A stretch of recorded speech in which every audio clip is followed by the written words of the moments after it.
बात उस समय की है जब बादशाह अकबर दरबार में अपने दरबारियों के साथ बैठे बातें कर रहे थे। अचानक बादशाह के मन में एक बात आई और वे अचानक से बोल उठे, हमारे दरबार में बुद्धिमान और समझदार लोगों की सूची है। मैं एक शहंशाह होने के नाते मेरा पूरा समय बुद्धिमान लोगों के बीच गुजरता है। मेरे मन में आजकल मूर्ख लोगों से मिलने का विचार हो रहा है। मैं उनसे मिलकर उनसे बातें करके उनके बारे में जानना चाहता हूँ। बीरबल, क्या आप मेरे लिए 6 मूर्ख व्यक्तियों को ढूंढकर मुझसे मिलवा सकते हैं? उनसे बात करके हो सकता है कि मेरा मन प्रफुल्लित हो जाए। बीरबल, आज तक आपने सभी चुनौतियों का हल चुटकियों में निकाल लिया है। मेरे ख्याल से आप इस काम में भी जीत हासिल अवश्य करेंगे। बीरबल जी जहांपनाह, जरूर, मैं अवश्य ही उन 6 मूर्ख लोगों को ढूंढकर आपसे मिलवाऊंगा। अकबर, उन 6 मूर्ख लोगों को ढूंढने के लिए हम आपको 1 महीने का समय देते हैं। बीरबल जी जहांपनाह, लेकिन उन 6 मूर्ख लोगों को ढूंढने के लिए 1 महीने का समय मेरे लिए बहुत ही ज्यादा है। मैं इससे कम समय में ही उन्हें ढूंढ निकालूंगा। अकबर, बहुत अच्छा, यह आपकी काबिलियत है कि आप उसे जल्दी ही उन्हें ढूंढ लेंगे। बीरबल बिना समय बर्बाद किए एक पल में ही अपने घोड़े पर सवार होकर निकल पड़े मूर्ख लोगों को ढूंढने। बीरबल रास्ते भर यही विचार करते हुए विचरण करते रहे कि कहाँ और कैसे मिलेंगे वह मूर्ख लोग। तभी बीरबल को गधे पर एक आदमी बैठा दिखाई दिया, जिसने अपने सिर पर घास की गट्ठर बांध कर रखी थी। वह बड़े ही मजे से चला जा रहा था। बीरबल उस आदमी के पास जाकर उसे रोकते हैं और उससे उसकी पहचान के बारे में पूछते हैं। बीरबल, तुम कौन हो?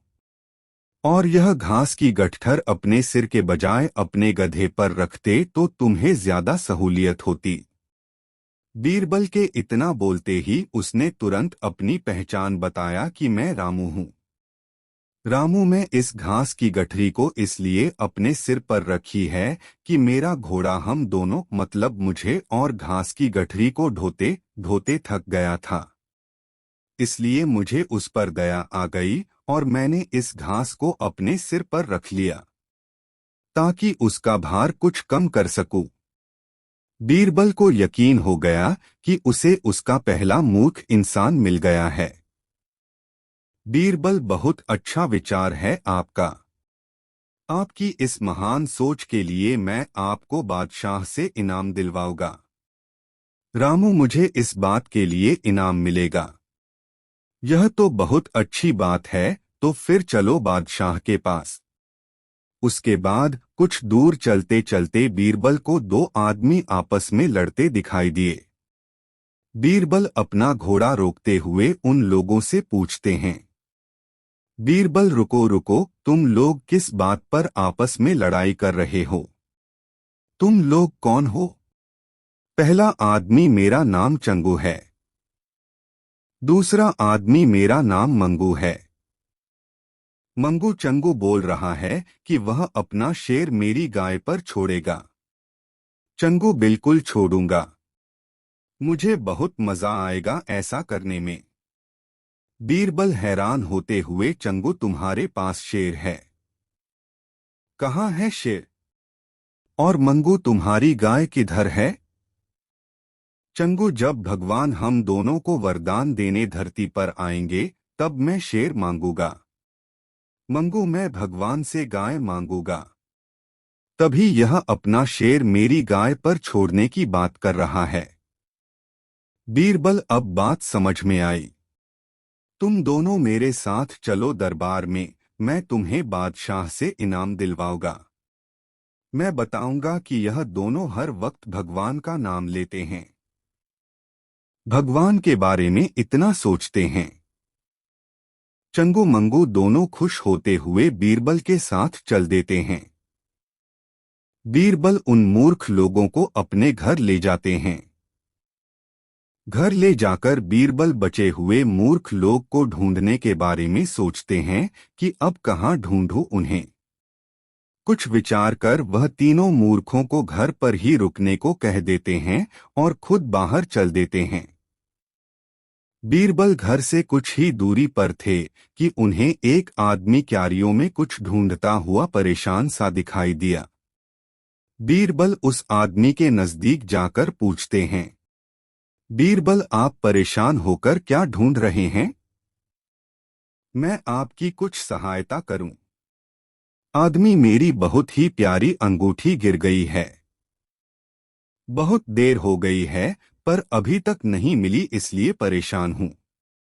बीरबल, आपको कुछ जानकारी है कि आपकी अंगूठी कहां पर गिरी थी?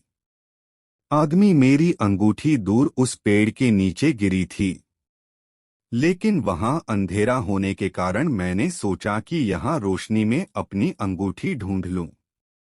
बीरबल, बहुत अच्छा सोचा आपने, मगर आप परेशान नहीं हो। मैं आपको कल बादशाह से मिलवाऊंगा और कहूंगा कि इनकी बहुत ही प्यारी अंगूठी खो गई है, इसलिए आपके पास आया हूं। आदमी इस बात पर हैरान मगर खुश होते हुए बीरबल के साथ चलने को तैयार हो गया। उसके बाद अगले दिन बीरबल उन चारों को बादशाह अकबर के पास लेकर जाते हैं। बीरबल, जहां पनाह यह है, आपके मूर्ख लोग। अकबर हैरान होते हुए, आपने तो एक ही दिन में इस काम को कर दिया। आप बताइए कि क्या हमारे साम्राज्य में मूर्ख लोगों की बाढ़ है? आप इतने यकीन के साथ कैसे कह रहे हैं कि यह सच में मूर्ख लोग हैं? बीरबल बादशाह को यकीन दिलाने के लिए रास्ते में घटी चारों मूर्खों के साथ होने वाली क्रियाकलाप को अकबर को बता दिया। अकबर को बीरबल की बातों से बहुत हंसी आती है। अकबर, मगर यह तो केवल 4 ही मूर्ख हैं। 2 और मूर्ख कहाँ हैं? बीरबल, बाकी के 2 मूर्खों में से एक मैं स्वयं हूं, जो सबसे बड़ा मूर्ख है। अकबर, वह कैसे? बीरबल, मैं मूर्ख इसलिए हूं क्योंकि मैं इन मूर्ख लोगों को ढूंढने निकल पड़ा और ढूंढ कर ले आया। अकबर हंसते हुए, हाँ हाँ, मैं समझ गया कि दूसरा मूर्ख कौन है। फिर भी मैं चाहता हूं कि आप बताएं कि वह दूसरा मूर्ख कौन है। बीरबल, वह दूसरा सबसे बड़ा मूर्ख आप हैं, जो आपने मुझे इन मूर्खों को ढूंढ कर लाने का काम सौंपा था। अकबर, बहुत खूब बीरबल। जैसा कि मैं हर बार कहता आया हूं कि आपका कोई जवाब नहीं। मेरी इस सल्तनत में आपकी कोई बराबरी नहीं कर सकता है। आपके पास हर सवाल का जवाब है। बीरबल, शुक्रिया जहांपनाह, शुक्रिया।